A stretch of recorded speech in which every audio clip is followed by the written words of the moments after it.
Let me tell you a story about how I became a good coder. At the end of 1997, I had just completed my second year at college.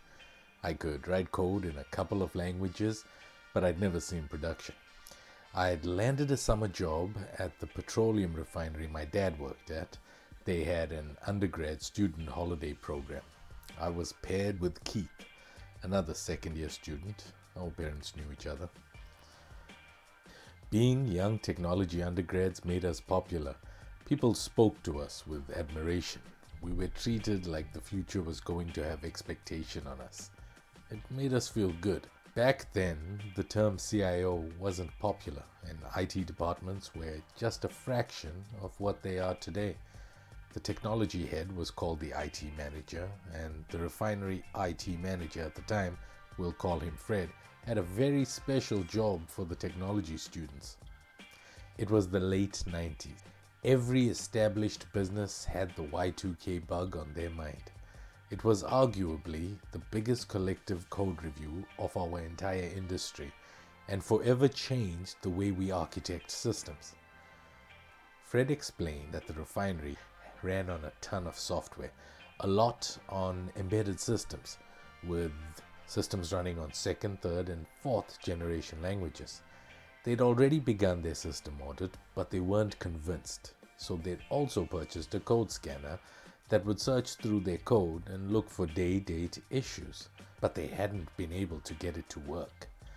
We were tasked to get the scanner working and help support their Y2K efforts.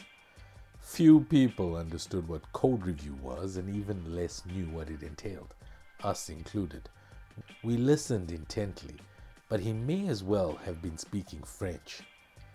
Unlike all the other student workers, we were given a private air-conditioned office on the second floor with brand new fully loaded PCs with 17-inch CRT monitors. Our manager was the IT manager. He was obviously a busy person and couldn't check in on us often. And I was getting paid to fiddle with a code scanner, take coffee breaks, and smoke through our coveted office window. But 4 days in, Fred was visibly irked by our lack of progress. Maybe it was the smug look of content on my face. He told us that if we couldn't get the scanner working, he'd have to find us another job, and we had till the end of business the following day.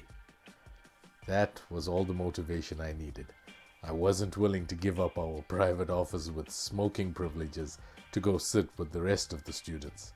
I spent the next day and a half working feverishly on the sample code batch Fred had provided. In my information systems class, I had recently learned that all programming languages were based on the principles of sequence, selection, and iteration. And after eyeballing countless lines of code, I started to see these patterns replicated everywhere, regardless of who the developer was or their weapon of choice. I noticed that the structure of code is governed by this principle and was able to analyze variable declarations and configure the scanner to search for code and get predictable results. Fred was over the moon and had us working on the rest of the code repository.